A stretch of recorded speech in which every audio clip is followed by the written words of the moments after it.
dan Putri membeli buku tulis dan pulpen pada toko yang sama dengan bukti pembayaran sebagai berikut. Kita misalkan, misal B itu sama dengan buku tulis, kemudian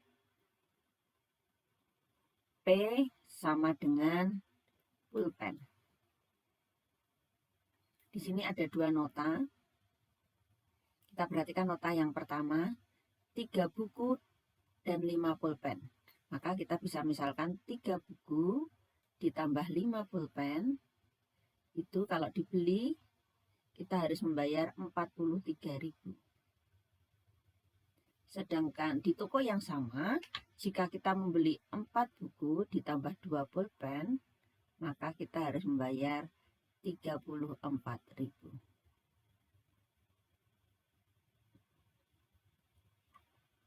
Kita akan eliminasi yang atas dikalikan 4, yang bawah dikalikan 3. Hasilnya adalah 4 kalikan 3, 12P, 12B ditambah 20P sama dengan 172.000.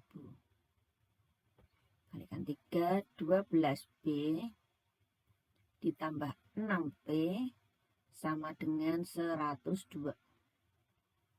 Kita kurangi menjadi 20 kurangi 6, 14P sama dengan 70.000. P-nya sama dengan 70.000 dibagi 14. Sama-sama saya bagi 7, dapat 1, dapat 2. 10 bagi 2 berarti tinggal 5. P-nya sama dengan 5. 5.000. Kalau P-nya 5.000 kita masukkan salah satu. 3B ditambah 5P sama dengan 43.000. 3B ditambah 5 kalikan P itu berarti 5 kalikan 25.000. Sama dengan 43.000. 3 buku tulis 3B sama dengan 43.000 dikurangi 25.000. 3B sama dengan 43.000 dikurangi 5.000 berarti hasilnya 18. B sama dengan 18 dibagi 3. B-nya sama dengan 18 dibagi 3, 6.000. Jadi harga satu buku tulis itu sama dengan 6.000. Harga satu pulpen sama dengan 5.000. Pertanyaannya, berapa Neni harus membayar jika dia membeli 5 buku tulis dan 7 pulpen? Neni akan membeli 5 buku tulis dan 7 pulpen. Sama dengan 5 bukunya harganya satu buahnya 6.000 ditambah 7. Pulpennya harganya 5.000. Kita hitung yang depan ini 30.000 ditambah 35.000. Jadi hasil akhirnya adalah 65.000.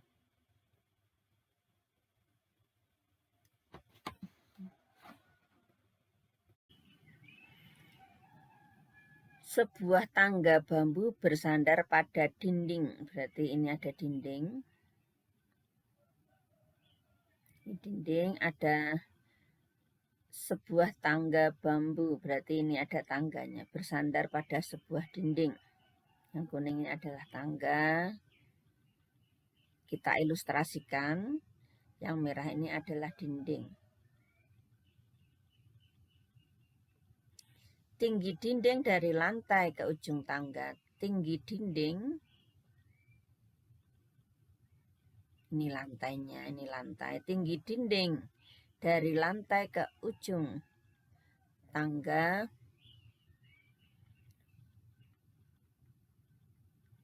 ujung atas tangga ini 4 meter. Kemudian ujung bawah tangga ke dinding berarti ini adalah 3 meter. 3 meter. 3 meter.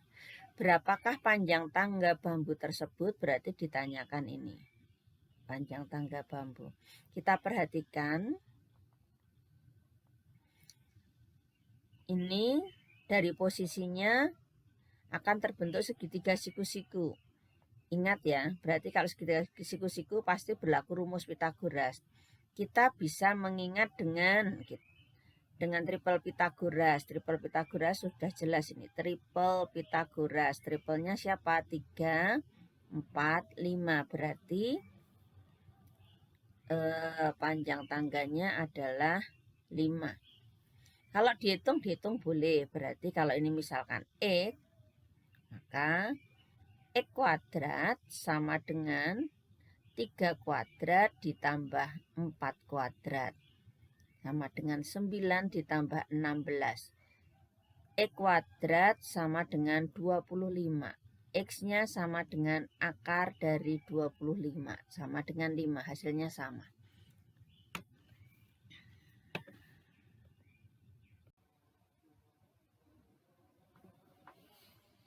Diketahui sebuah garis G dengan persamaan 2Y sama dengan 3X plus 4 itu disuruh mencari persamaan garis yang sejajar dengan garis G melalui titik negatif 12,2. Kita ingat apa syarat dua garis sejajar? Syaratnya adalah gradien pertama sama dengan gradien yang kedua. Ini adalah syarat dua garis sejajar. Mari kita lihat persamaan garisnya. 2Y sama dengan 3X ditambah 4. Ruas kiri dan kanan semua dibagi 2 sehingga ketemu Y sama dengan 3/2X ditambah 4/2 ditambah 2. Maka gradien garis G adalah, kita perhatikan ini, 3/2. Selanjutnya dicari garis sejajar melalui M-nya tahu, M-nya garis yang baru, M kedua ini harus sama dengan gradien garis yang pertama, berarti harus sama dengan 3/2 melalui negatif 12,2. Rumusnya adalah Y dikurangi Y1 sama dengan M X dikurangi X1. Ini sebagai X1, ini sebagai Y1.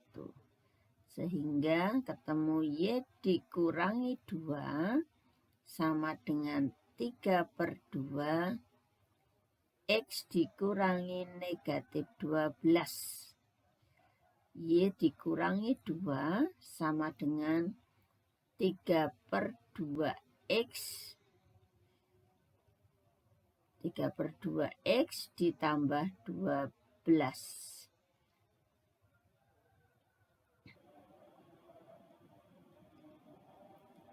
Y dikurangi 2 sama dengan, kita buka kurungnya ya, 3/2X ditambah 3/2 kalikan 12. Ini kita sederhanakan dapat 6. Sehingga Y sama dengan 3/2X ditambah 6 kalikan 3, 18 ditambah ini plus 2. Y-nya sama dengan 3/2X plus 18.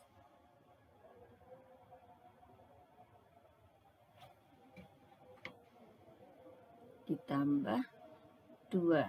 Berarti ini langsung ya. Y sama dengan 3/2X ditambah 20.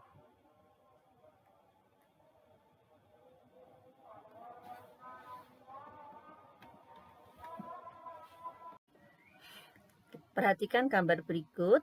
Ditanyakan nih gradien garis yang tegak lurus. Berarti gradien garis yang tegak lurus terhadap garis M. Apa syarat tegak lurus? Syarat tegak lurus, dua garis mempunyai posisi tegak lurus. Syaratnya apa?